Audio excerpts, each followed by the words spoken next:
Me gustaría para esta última entrevista, Roberto, que te refirieras a tu participación en los años del menemismo, digamos, ¿no? Desde que arrancó en el 89 Menem. Sí.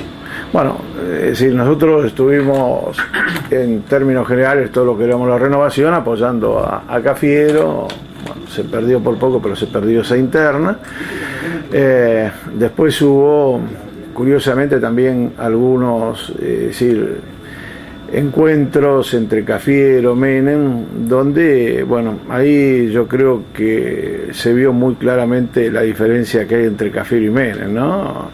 Es decir, Menem es totalmente un pragmático y Cafiero evidentemente ahí demuestra cómo a veces perdió oportunidades en su vida por algunas inseguridades de él, es decir, porque no defendió a quienes fueron, en términos globales, a quienes fueron su tropa, o por lo menos si lo tomaron en términos militares, diríamos a sus oficiales que lo rodeaban. Pero en esto también una característica, yo creo que una característica de virtudes de Menem, que es una persona que tiene sobre el resto un carácter que lo hace simpático, se hace simpático rápidamente. Él es un tipo que prácticamente en una reunión, aunque te conozca recién, ya va planteándote un sentido, te llega rápidamente a cualquiera, es decir, la palabra correcta, yo creo que habría que buscarla, ¿no? Yo a veces usaba alguna palabra, pero es entrador. Sí, más que entrador, él te cautiva, es un cautivador. En términos generales es eso. Bueno, él tenía mucho interés en algunos de nosotros, muy especialmente sobre los gremios de los 25, estoy hablando nosotros. Bueno, hubo algunas reuniones, hubo algún ofrecimiento con nosotros, algunos cargos, entre ellos, bueno, él quería que yo ocupara un cargo, me ofrecieron la Subsecretaría de Trabajo y Seguridad Social, cosa que acepté. Asumimos ahí los primeros días, creo que el 10 de julio del 89, y también fue el primer funcionario que me fui, ¿no? Cuando comenzaron distintas reuniones en el Ministerio de Trabajo, siendo ministro Jorge Triaca, con sectores empresarios, con reuniones con el presidente, y por supuesto que rápidamente nos dimos todos cuenta de que había un proyecto de cercenar totalmente al Estado, reducirlo hasta términos llamativos, que iba sobre la espalda de los trabajadores, un proyecto que fue el proyecto siempre del neoliberalismo con los golpes militares, y que parte lo pudo concretar y parte ante la resistencia del pueblo no lo pudo hacer, y que bueno, que ahora iba a comenzar a realizarse en un gobierno democrático y peronista. A raíz de eso y de algunos problemas que se fueron suscitando, yo hice unas declaraciones el 27 de diciembre de ese año, haciendo críticas duras a lo que estaba sucediendo en el país y cómo venía el recorte en el Estado, por un lado, y por otro lado, me acuerdo que eso lo había hablado también, me junté un día para hablarlo con Germán Nafdal y con Víctor de Genaro, y lo otro, que ya veía que los servicios iban a superar a la industria, que se abría el camino a las importaciones. Esto era lo que quedaba reflejado en las reuniones, todavía no se habían tomado las primeras medidas, pero todas las conversaciones apuntaban a eso. Con lo cual yo hice unas declaraciones muy duras, muy explosivas, fueron tapa de los diarios, radio y televisión durante esos días, y el día 28 de diciembre presenté la renuncia. Con lo cual me saqué, quiero decir, yo a mí me da la impresión que en ese momento comenzaba a tener en la espalda un edificio de 30, 40 pisos encima de mis espaldas, porque era todo lo contrario de lo que habíamos planteado como proyecto de vida y como proyecto de sociedad, muy especialmente en la década del 60 y 70, y con lo cual esto era traicionar totalmente los intereses de los trabajadores y la ideología que uno defendía. Entonces, tu duración en el cargo fue de unos meses. Y duré desde julio a mes 7, duré 5 meses y días, no alcancé ni a medio año. Quiero también aclarar esto, que a mí el 6 de enero yo me fui a Mar del Plata, el 1 de enero, con una tranquilidad encima mío y con una preocupación por lo que yo veía que venía, ¿no? Escuché, nunca me voy a olvidar alguna de las frases que dijo quien era dueño de Terrabuzzi, ¿cómo se llama? Este señor que después vendió Terrabuzzi. Sí. La costumbre de decirle galletita, uno a veces después pierde le sale la baña, bueno, el que era el dueño de Terrabuzzi, ahí en el Ministerio de Trabajo dijo, un día en una reunión nocturna, dijo cosas de terror, ¿no? De terror. Yo le dije que, respetuosamente, para no romper la reunión, no opinaba como él. ¿Te acuerdas de algunas cosas que dijo? Sí, no, llegó un momento, se agrandó tanto con desprecio hacia los trabajadores, que había que cortar este tema de los convenios laborales, esta forma de protestar, había que terminar con esto porque si no el país no iba a salir. Es decir, el problema era los salarios, con lo cual en ese momento se generaba, ¿vos te acordás que para fin de año hubo una gran inflación? Sí.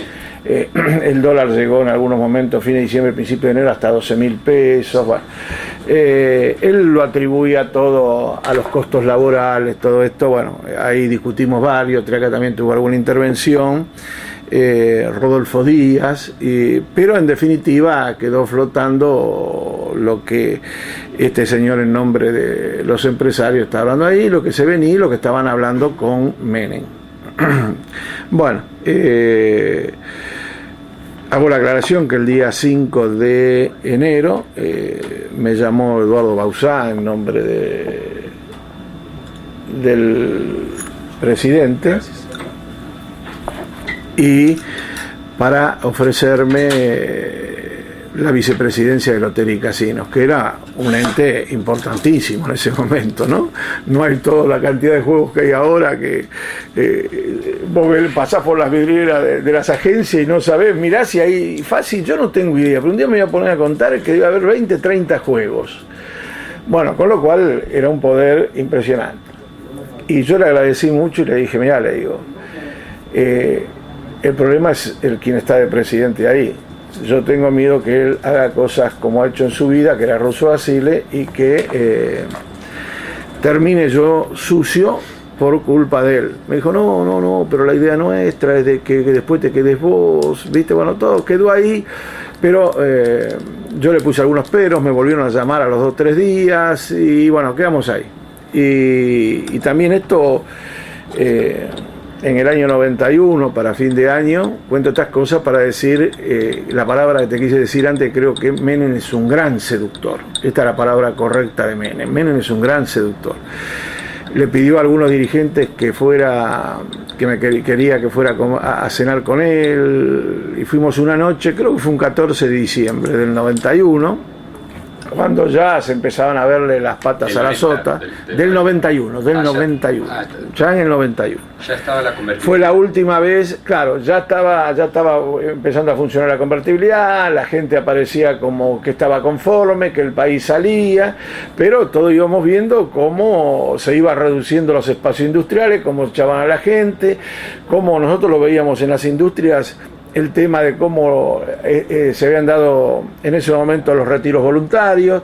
El retiro voluntario se servía para el compañero que cobraba una cantidad de pesos que eran 1 a 1 con dólares, con el cual terminaba comprando un taxi, un kiosco, una verdulería, y al año, 2 años no tenía verdulería, plata ni trabajo, 45, 50 años, arruinado totalmente y no iba a conseguir trabajo, y así se fue destruyendo la familia y la sociedad.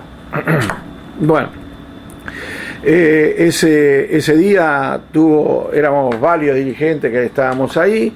Él tuvo, desde que yo llegué, palabras de encomio delante de mis compañeros, hacia mí cuando fui, y delante de todos me dijo, eso era un día martes, que el día jueves a las 8 de la mañana me esperaba en la Casa de Gobierno y que le dijera qué quería, porque lo que yo quisiera él me lo iba a dar. Es decir, quiero decirte con esto que siempre hubo de parte de Menem hacia algunos de nosotros, de los que veníamos con una conducta creo que firme y en convicciones de la década del 70, un reconocimiento. Lo digo esto por lo mismo le hacía a Gullo, a Patricia Burlich en aquellos tiempos, a todos los que veníamos de la pelea de una conducta. Él trataba de que estuvieran, de sumarlos, y porque consideraba que podíamos ser quizá los que tarde o temprano íbamos a enfrentarlo. Y bueno, eso fue así, porque el primer intento que hacemos importante fue en el año 93, principio del 93, con Bordón. Es decir, nos juntamos con Bordón, un grupo muy chico de compañeros, y había elecciones aquí en la capital federal, una elección interna, y le dimos batalla al menemismo en el pleno auge de Menem, ¿no? Donde la gente gozaba de una parte de la plata dulce, como la época del proceso militar, y no tenía muchos obstáculos. Había derrotado a los militares, había comprado a la mayoría de los sindicalistas, con lo cual tenía a los empresarios haciendo lo que querían. Es decir, estaba en el sumum, comenzaba a estar en el sumum del poder. Yo lo pensé mucho el día miércoles, y el día jueves no fui a esta entrevista, digo, para terminar, cerrar lo que habíamos hablado antes. Bueno, y ahí en el 93 nos juntamos con Bordón, un grupo de compañeros importantes de Capital, y empezamos a plantear que tendríamos que ser nosotros quienes diésemos un paso adelante para demostrar de que esto no era peronismo, ¿no? Y bueno, comenzamos toda una campaña ahí entre febrero, marzo, a hacer actos, reuniones, y ya en abril recuerdo, yo había acumulado una frase que fui buscando que terminó siendo tapa en La Nación, en Clarín, una frase donde yo decía, es decir, para sintetizar al gobierno, decía cómo podíamos estar apoyando a un gobierno que nos cambió a Evita por María Julia y a Perón por el Almirante Rojas. Yo la primera vez que lo dije en el local, habría unas 800 personas en el local de la Unión Obrera Metalúrgica, ahí en la calle Hipólito Yrigoyen, capital de los metalúrgicos, en un acto que hicimos ahí. Y fue tan sorpresivo porque yo no iba a cerrar, dije esa frase en un discurso, pero cuando dije eso, se terminó el discurso y se me vino la gente al escenario. Es decir, no es como dicho acá, sino con la fuerza necesaria. Era la síntesis, es decir, ahí que encontré que la gente respondía, esta era la síntesis que la gente decía, esto no es peronismo, no cambiaron a Evita por María Julia, Perón por Almirante Rojas, esto era claro.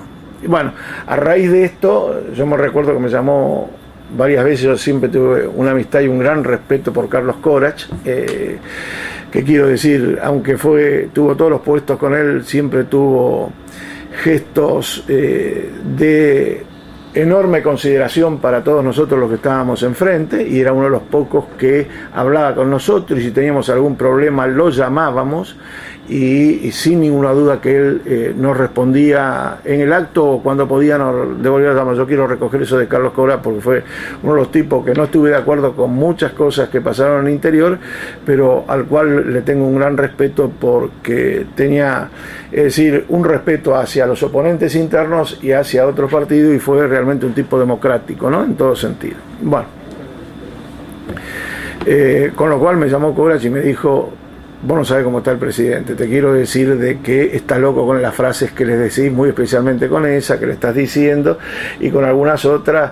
Dice que llegó un momento y que le dijo, hagan algo para callarlo, cállenlo de una vez. Es decir, en el fondo, no cuento esto solamente por mi ego personal, cuento esto para demostrar que le dolía, que él sabía lo que estaba haciendo y que las cosas que le decía un peronista con el cual él tenía que respetar, le dolían estas cosas. Bueno, quiero decir que esa elección interna, con todo un aparato de corrupción muy grande y todos los buenos oficios del gobierno, sacamos el 37%.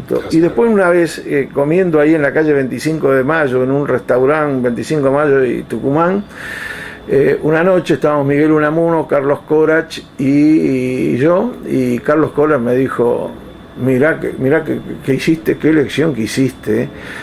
Y le digo, sí, pero yo me parece que me trampearon. Le digo, algunas cosas, en algunas circunscripciones me dijo, qué elección buena que hiciste, qué elección buena que hiciste, estuviste cerca del 50%, estuviste bastante cerca.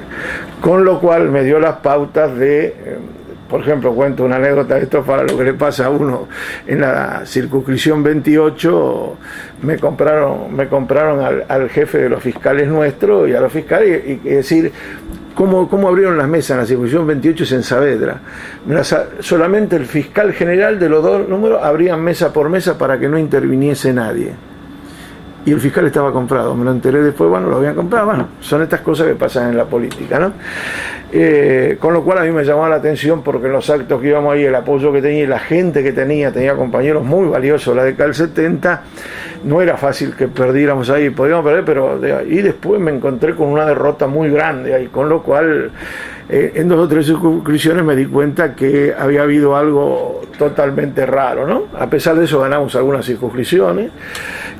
Compañeros que estaban del otro lado, que venían a hablar conmigo y que me decían que me votaban a mí, nunca me lo voy a olvidar. A mí me llamó un día Eduardo Vaca y Tito Reicher, los dos que ahora, bueno, después fallecieron, que era el FUB, que era una de las importantes agrupaciones de la capital federal, y me dijeron que yo públicamente no podía hacer nada, pero que a la lista de diputados nacionales nos iban por abajo a apoyar a nosotros. Y fue así, porque yo me di cuenta en 2 o 3 circunscripciones donde tenían fuerza, que ahí ganamos, con la fuerza nuestra y alguna ayuda de ellos, terminamos ganando. Con lo cual, esto es una demostración. Bueno, a partir de eso, ahí nace lo que después viene a ser el Frente Grande y el FREPASO. Ahí comienzan las discusiones con Chacho, con Nilgarré, con todos los compañeros, Néstor Vilancieri, bueno, los primeros que estábamos, ya esto fue cuando entramos al Congreso, porque al entrar yo por la minoría ingresé como diputado nacional. Y ahí empezamos a hablar muchos compañeros, con algunos, y bueno, la discusión se centró, no era un problema, teníamos todos la misma visión, había muy pocas diferencias. La visión era si la lucha la dábamos adentro o nos íbamos hacia afuera, y Chacho decía que estaba terminado el peronismo, que el peronismo no existía más y que la pelea, que había que formar una fuerza fuera del marco del peronismo, con los peronistas, con los que éramos peronistas, armar una fuerza. Que esto fue lo que intentó con el Frente Grande y con el FREPASO. Bueno, ahí, bueno, algunos, tuvimos dudas, tuvimos discusiones y no llegamos a ponernos de acuerdo. Muchos compañeros se fueron con ellos al Frente Grande y otros nos quedamos dentro del peronismo pensando igual que ellos y, bueno, buscando luchar y dar la lucha interna en el peronismo, ¿no? Me acuerdo que uno de los que también intervino en alguna de esas reuniones fueron Valdés, Argüello, que estaba Argüello, era diputado nacional también, bueno, tuvo Rollano, algunos otros muchachos, algunos que estaban cerca de Rucaus, también vinieron a algunas reuniones, pero en definitiva prácticamente no pudimos ponernos de acuerdo en cuanto al tema. Es decir, el tema de fondo era la pelea desde fuera del peronismo. Es decir, Chacho decía, con argumentos valederos, ¿no?, de que desde adentro no se iba a poder hacer nada, que íbamos a tener siempre problemas, que había que recrear una nueva fuerza nacional y popular y revolucionaria. Bueno, ahí, es decir, por esas cosas del destino, unos pensando lo mismo, unos quedamos adentro del peronismo y otros afuera. ¿Y vos dirías, digamos, cuál era la razón por la cual vos tenías confianza en que valía la pena trabajar allá dentro del...? Y porque yo no podía creer, es decir, yo siempre tengo algunas cosas, yo me llevo muchas cosas, es decir, cuando tengo muchas dudas me pongo a leer a Perón. Y Perón, hay frases de Perón que para mí son como, es decir, es prácticamente son objetivos importantes. Él decía siempre que los pueblos se equivocaban a veces cuando votaban, pero que era preferible siempre equivocarse con las mayorías y no acertar con las minorías iluminadas que después llevaban al desastre al resto de los compañeros. Esa frase, más o menos así, debe tener alguna diferencia con la que él pronunciaba, fue la que me llevó a tomar esta decisión. Por eso yo hablaba en el Congreso, ya las privatizaciones cuando yo entré ya habían terminado, pero lo que hubo mucho durante el 93-97 fue la flexibilización, las leyes de flexibilización laboral, y éramos 3 o 4 nada más los que estábamos contra la flexibilidad laboral, cuando la mayoría de los dirigentes estaban en contra. Es decir, la Comisión de Legislación Laboral era presidida por un compañero, por Osvaldo Borda del Caucho, ya fallecido hace unos años, y Alfredo Atanasov. Yo con Borda seguía hablando, pero con la mayoría seguía hablando y discutiendo, pero con Atanasov llegó hasta cortarme el saludo por las cosas que yo decía en las reuniones de las comisiones y después en el recinto. Yo hablé muchas veces en el recinto poniéndome, y bueno, me acompañaba este muchacho metalúrgico ahí de San Nicolás, que todavía está en la Unión Obrera Metalúrgica, que fue en algún momento secretario general de la CGT, me apoyaba Oraldo Britos, algunas de las mujeres, alguna diputada de Entre Ríos, éramos 5 o 6, el resto votaba todo favorablemente la flexibilidad laboral, que era prácticamente como se llevó a la indefensión total del movimiento obrero. Y respecto a la privatización de YPF, porque ahí sí, ese proceso fue posterior. No, ya había sido todo terminado en el 93. No, cuando claro, yo ingreso el 10 de diciembre. Sí. Lo único que se discute de 10 de diciembre hasta marzo es el presupuesto, nada más. Sí. Es lo único que se discute, sí. ¿Viste? Y donde ya tenían todas las mayorías, sí. Donde poco. Es decir, ninguna privatización me tocó a mí, si no, por supuesto, me hubiese opuesto, pero ya en el 93 habían terminado las últimas privatizaciones. Lo que fue muy fuerte ahí fue el nivel de flexibilización laboral, ¿no? Cuando se rompían todas las conquistas del movimiento obrero, sí que fue, algunas ya la habían hecho antes del 93, pero la mayoría fueron 95, 96, ahí, 94, 95, con el apoyo, porque había un grupo de dirigentes del movimiento obrero, seríamos 10 o 12, y lo único, me quiero acordar que este muchacho de Laguón, que fue en algún momento secretario general de San Nicolás, todavía está como dirigente de Laguón, dentro de Laguón, un flaco que tuvo la conducta de votar conmigo, es decir, lo hablábamos con Lorenzo Miguel. Que no era peronista. Sí, peronista. Peronista. Fue secretario de la general de la CGT en algún momento, el flaco, no me puedo recordar. Tuvo un problema muy grave con un hijo, ahora tuvo un problema muy grave, por eso quedó medio separado ese problema del hijo. Porque de San Nicolás, porque está el Barba Gutiérrez. No, el Barba Gutiérrez de Quilmes. No, el Barba no entró después, es posterior. San Nicolás está Piccinini, pero... No, Piccinini es de al lado de San Nicolás.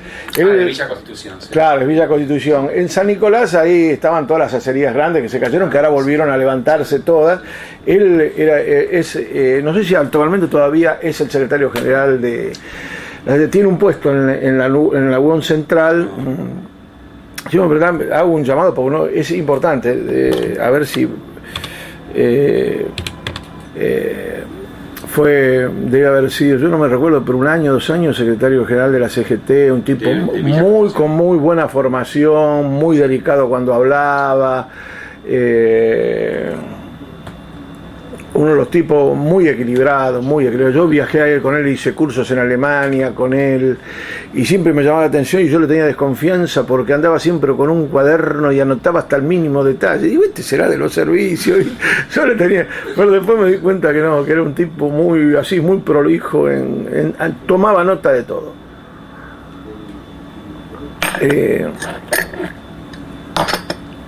Es una lástima, pero antes, antes de que te vayas vamos a sacarlo el nombre. Te vas a dar cuenta que bueno, ahora no aparece en los diarios nada, pero de todas formas había varios dirigentes sindicales que sí negociaron, estaban dispuestos a... No, la mayoría de los que estaban ahí, tanto Borda, uno que era muy amigo mío, Castillo, conductores navales, que estuvo en los 25, que era diputado, Atanasov, pero el ideólogo de todo, el que llevaba adelante todo era Alfredo Atanasov, ¿no? Que yo le tomé mucho fastidio, es para mí una persona que realmente para mí es un desleal al movimiento obrero, ¿no? Él era el cabecilla de, el presidente de la comisión era Osvaldo Borda por antigüedad y por esto, pero el que negociaba con el gobierno, el que armaba todo, justificaba ideológicamente, justificaba todo, era Alfredo Atanasov. ¿Él era de algún sindicato? ¿O era? De municipales de la provincia de Buenos Aires, fue ministro de Duhalde, cuando Duhalde fue presidente, y ahora no sé si sigue siendo diputado, pero estaba en la lista, creo que sigue siendo diputado. No. Realmente un tipo, mejor perderlo que encontrarlo por muchas cosas que me callo. Bueno, es decir, esto fue un poco hasta que, bueno, fuimos llegando el final de esos años. Yo dejé en el 97 la diputación, seguimos armando desde el peronismo y recreando algunas cosas, y bueno, y en el año 99, cuando quiere la reelección Menem, el ciudadano que me presento, por pedido de alguno, fui yo el que me presenté contrario a la reelección, y bueno, que la justicia nos dio la razón y no pudo ser reelecto Menem, ¿no? Así que eso es lo que te digo, bueno, y ahí comenzamos a armar varias cosas. Ya para todo esto habían tomado distancia algunos, Duhalde había tomado bastante distancia de Menem, y bueno, ahí nos empezamos a juntar alrededor de Duhalde lo que vendríamos a ser internamente el antimenemismo, ¿no? Ahí forzamos sobre el 99 la candidatura a presidente de Duhalde, fuimos con Duhalde, bueno, y perdimos contra De la Rúa, ¿no? Pero volviendo un poco más atrás, sí. Cuando Bordons, digamos, se separa y crea País, ahí vos tenías diálogo con él. Total, más. Yo hice declaraciones públicas que yo votaba a Bordón, siendo diputado dentro del PJ. Yo tuve muchos problemas adentro, pero lo que pasa que eran tantos compañeros que me conocían, es decir, los que estaban al frente del bloque y todo esto, por ir a reuniones chicas no me llamaban, pero a las reuniones o cuando había temas importantes o algo por el estilo, a mí me llamaban también, porque ellos, decir, muchos de ellos tenían que ver, los que comandaban el bloque, habían tenido que ver con la década del 70. Estaba de presidente del bloque, estaba, ¿cómo se llama? El de La Pampa, que había estado en la tendencia, estaba Lamberto, que había estado en Montoneros de Santa Fe, pero ¿cómo se llama? Maskin. Maskin, un tipo que estuvo en la tendencia, que tuvo también, tuvo al lado de él compañeros que perdieron la vida en La Pampa. Bueno, con lo cual, todos ellos, yo tengo que decir, tuvieron conmigo siempre un gran respeto. Rollero de Córdoba, Rollero estuvo 5 años y medio preso, era oficial montonero también, con lo cual, pero habían asumido el tema del menemismo. Desgraciadamente, creo que equivocados, porque yo en las reuniones, por ejemplo, con Rollero, que tenía mucha confianza con él, teníamos mucho cariño, nos habíamos conocido en la cárcel, él me daba la razón en las cosas. Me decía, bueno, pero esto hay que sacarlo, hay que verlo cómo lo podemos ir cambiando. No era de que él negaba ni veía, trataba de hacer cosas, sería presidente de la Comisión de Industria y trataba siempre de forzar cosas para volver a reactivar la industria. Pero, es decir, a veces uno dice, desde afuera es muy duro, pero a veces desde adentro también. porque en más de una oportunidad yo sé que Atanasov me trató de traidor en algunas reuniones. Así que, es decir, el que defendía a los trabajadores era traidor, y el que entregaba a los trabajadores era leal. ¿Leal a quién? A los intereses del establishment. Pero bueno, esto es así, ¿no?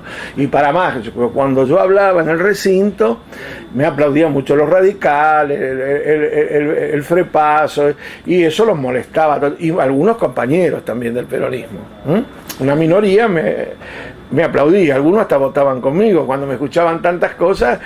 Algunas, me acuerdo de dos diputados de Entre Ríos que me llamaban y me dijeron: mirá, nosotros se van a enojar con nosotros, pero nosotros vamos a votar con vos. Había, y algunos otros que estaban ahí, es decir, tenían miedo porque como es esto, ¿no? Es decir, el statu quo, mantener tu lugar, no perder, pero tenían en sus conciencias ideológicamente de que esto era realmente, no tenía nada que ver con el peronismo, las leyes que se estaban votando en ese momento.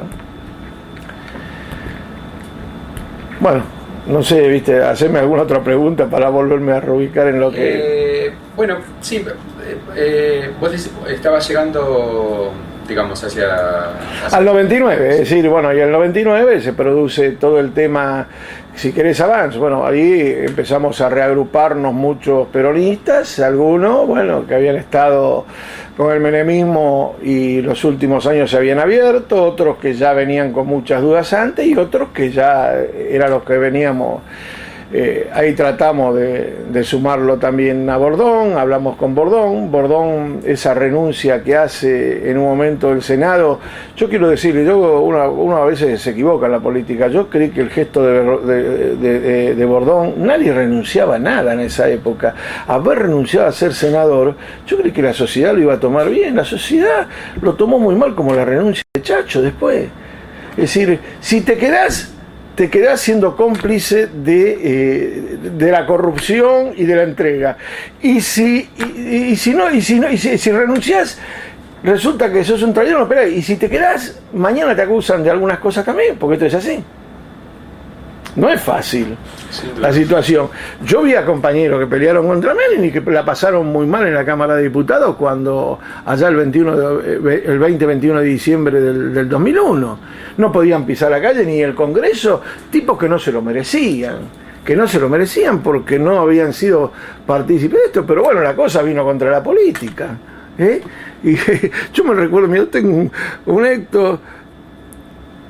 un hecho que debe ser uno de los hechos que más me dolió en mi vida. Yo tenía a mi familia en Mar del Plata, estaba trabajando y me fui, vamos a poner, un viernes o un jueves me fui para Mar del Plata, ¿no? En un avión, y cuando bajé el avión en Mar del Plata, esto era enero del 2002. Date cuenta que yo había dejado desde el 97 5 años para May enfrentando a Menem, y siempre con una conducta de enfrentamiento a Menem. Y un tipo, yo iba hacia la salida, yo calculo de 40 a 50 metros, me gritó, yo estoy seguro que fue a mí: hay algunos que están libres de estos corruptos. No corruptos, que dijo algo, no me acuerdo, pero no me parece que no fue corruptos, ¿no? Pero algo por el estilo. Y yo, por lo que dijo corruptos, estos corruptos, ¿viste? Y yo me paré instantáneamente y me di vuelta, y me parece que lo ubiqué al tipo, y el tipo fue hacia la salida, y yo me quedé, ¿viste? Pero me quedé mal de ir a buscarlo, de esto. Pero dije, pero si esto me lo dicen a mí, digo, ¿cómo es esto? Yo que peleé contra todo esto, estuve el 20-21 de diciembre en la plaza, estuve en todos lados. Digo, ¿cómo? Digo, no entendía, ¿viste? Cómo era la historia, ¿no? Dos preguntas. Una de ellas es: ¿cómo vivieron ustedes, o sea, políticamente? No me refiero a ese comentario que hiciste, que me parece muy, muy justo en cuanto al impacto que posteriormente se vio que tenía en la gente. Pero ¿cómo vivieron ustedes en el momento de la renuncia del Chacho a la vicepresidencia? Yo te digo, yo debo ser parecido a ellos, porque a mí me parecía que era un gesto importante, pero yo era acostumbrado. A mí lo de Bordón me desubicó totalmente. Hay veces que los políticos que creemos tener todas las razones, hacemos las cosas que creemos totalmente convencidos. Yo con lo de Bordón estaba 100% convencido de que lo de Bordón era un buen gesto. La gente no le gustó nada. Bordón cayó en picada de donde era. No es broma, sacamos 5 millones de votos con Bordón. No era ningún desprecio, 5 millones de votos en 1995, cuando Menem era Gardel acá para el 60-70% de la sociedad. Cuando ya estaba prácticamente el 40 o 50% excluido. Entonces, no era una broma, quiere decir que había una fuerza que se había dado cuenta y que estábamos creando algo importante. Y uno aprendió ahí, ¿qué aprendí? Yo aprendía que, bueno, lo de renunciar no puede ser fácil para uno, pero para la sociedad no es así. Ya con lo de Chacho estaba más inseguro. Porque yo tengo otro concepto, es decir, yo por ejemplo creo que Bordón tuvo la oportunidad de ser líder. Chacho no tiene las condiciones para ser líder. Es decir, pero esto no estoy menoscabando ni la capacidad ni la inteligencia de Chacho. Chacho no es conductor. Para ser conductor hay que tener algunas virtudes. Y él no las tiene. Él es un gran tipo para estar atrás en las bambalinas, para ideólogo, para docente, pero no para conducir. Cuando tiene que conducir y vienen los problemas, Chacho da un paso atrás. Y yo te voy a decir cuándo de esto.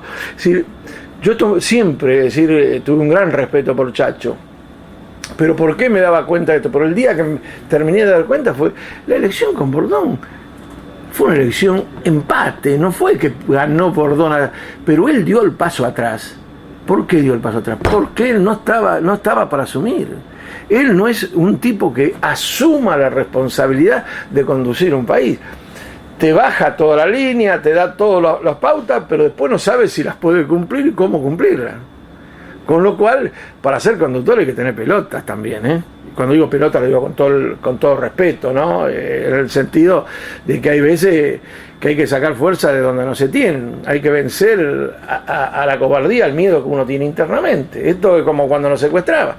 Yo creo que te conté, cuando me secuestré no me podía levantar, estaba en la cama, estaba ya hablando por teléfono de la cama, las piernas me temblaban. Pero una vez que entraron, fui otro tipo, no puedo creer las cosas que hice durante el secuestro, todo lo que banqué. Si a mí me lo contaban antes, creí que no lo iba a poder hacer. Entonces, es decir, son cosas interiores que salen con uno. Es decir, en definitiva, son las convicciones que uno tiene, que ahí se ponen en juego, si las tenés o no las tenés. Y creo que este es el tema de Chacho. Por eso Bordón creo que quizá le faltaban algunas condiciones para ser un líder, pero era mucho más que Chacho para poder conducir, ¿no? Y está bien. La otra pregunta es la siguiente. En relación al periodo confuso que antecedió a la renuncia de la Rúa, digamos, sí. ¿Cuál fue la participación de la oposición peronista durante ese periodo? ¿Qué opinión tenés vos acerca de, digamos, los disturbios en barriadas populares? Yo creo que, es decir, ahí se fueron concentrando muchas cosas, porque creer que esto fue nada más que, es decir, el tema de la Rúa. El tema de la Rúa, lo que notó rápidamente la gente, el pueblo, vamos a decir el pueblo, que es la palabra correcta, es de que era muy débil de la Rúa. Para nuestro país de terror. Yo creo que te conté algunas cosas, yo me tocó convivir con él en la casa, conocerlo íntimamente, pero claro, esta es para muy pocos tipos que lo podés conocer íntimamente a un presidente. ¿A quién, la de la Rúa? No, eso no. Sí, yo creo que lo logramos.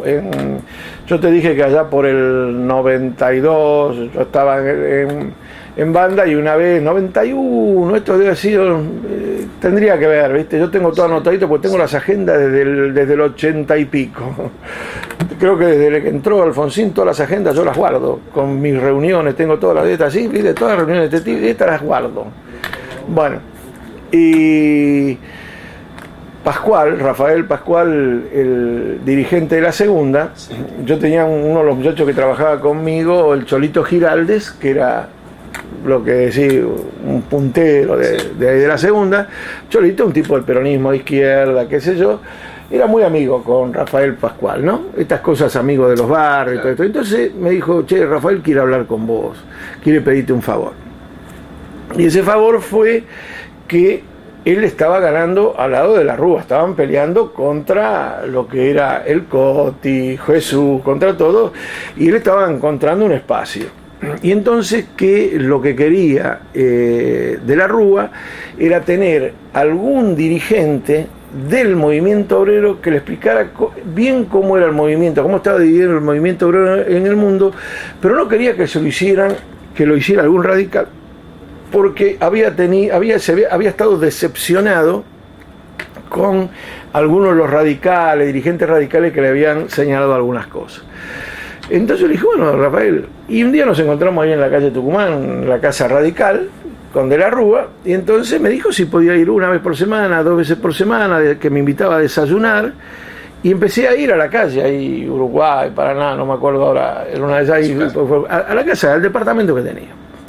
Y ahí lo que me empecé a dar cuenta era una cosa terrible, ¿no? Es decir, una reunión que teníamos, iba a 8:30, 9 de la mañana, alrededor de las 9 de la mañana, y desayunado, tomamos una taza de café, qué sé yo, y constantemente había una interrupción al diálogo que producía la mujer. Yo vi que la mujer era un gran manejo, algo los hijos también, pero lo de la mujer me apabulló, ¿no? Me di cuenta que era una persona totalmente dominada por la mujer. Esto me llamó la atención. Dije, no, ojalá que no llegue nunca, estas cosas que vos te haces, que no llegue nunca a ser presidente de la República, porque digo, no puedo creer las cosas que pasan acá. No, vi cosas, pero no, cosas de ningún tipo fuera del marco común, sino lo que vi, las debilidades de la Rúa, las debilidades, cómo manejaba la mujer, los hijos, cómo si vos estás en una reunión con una persona, no es porque a mí me molestaba, yo le dije, haga las veces que es señora, hágalo.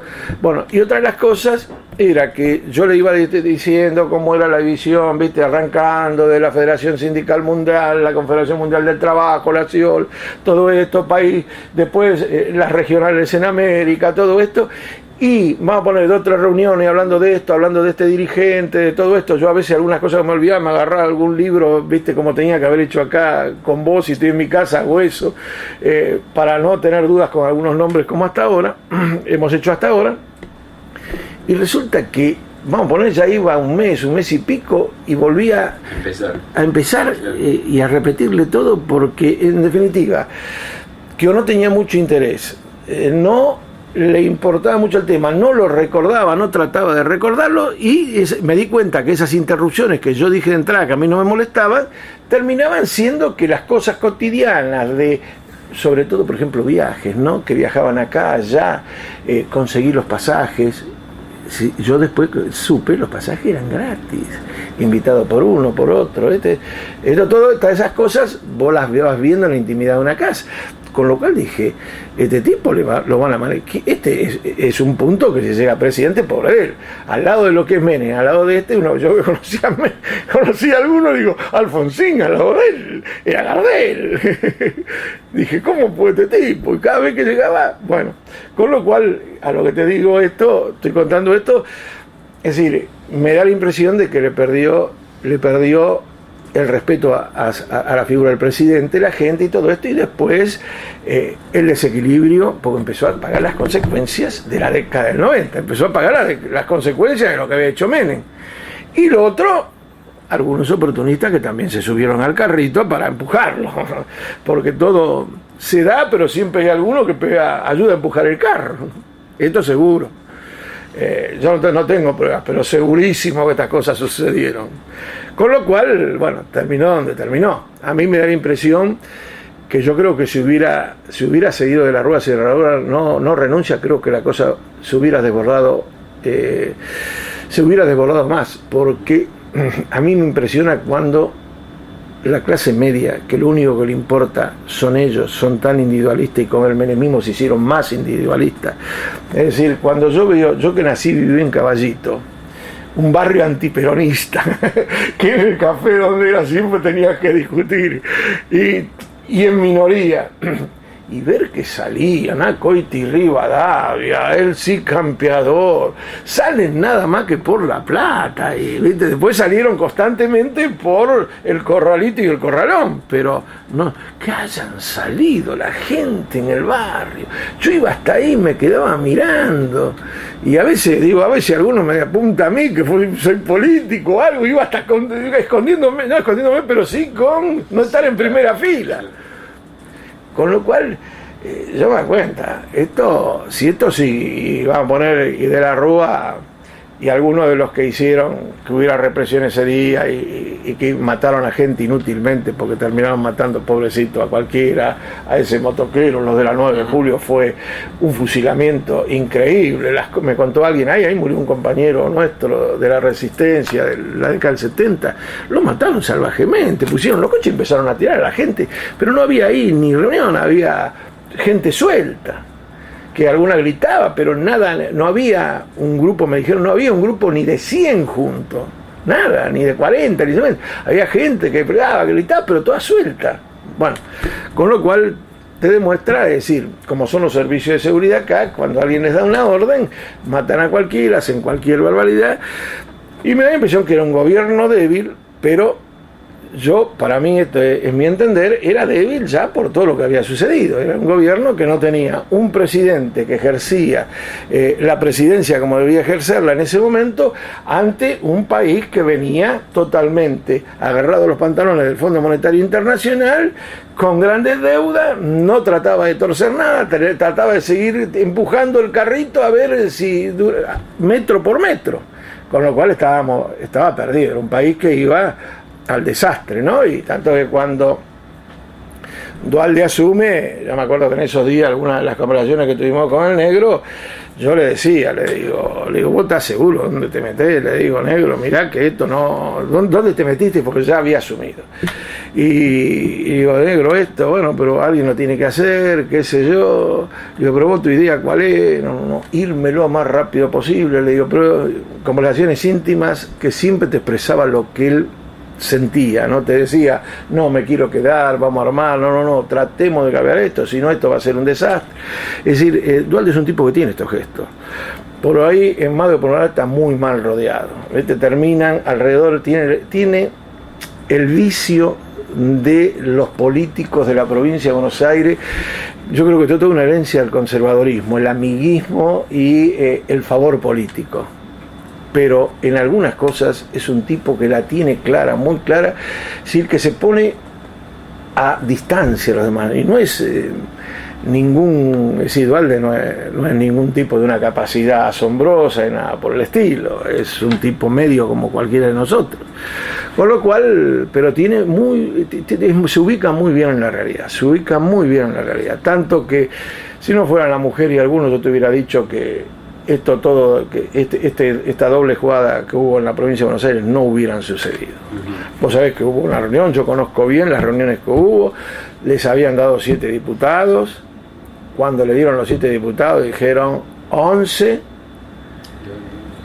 esto era todo Alberto Fernández, que tenía como muchos de nosotros un gran respeto por Duhalde y que jugaba con él y con el presidente, y fue y le dijo al presidente, no hay más, y el presidente dijo, ni uno, se terminó. Entonces, esto demuestra de que también alrededor de los líderes hay momentos de debilidades, la mujer y la Müller, Rodríguez, Camaño y toda esa bandita, Toledo, terminaron jodiéndolo, ¿no? Creo que jodiéndolo porque no, es decir, ellos creían que la política es el favor, el toma y daca, y bueno, eso se termina un día el toma y daca, ¿no? O lo empiezan a hacer otros. No sé si se termina, lo comienzan a hacer otros. ¿Listo? Sí. Bueno.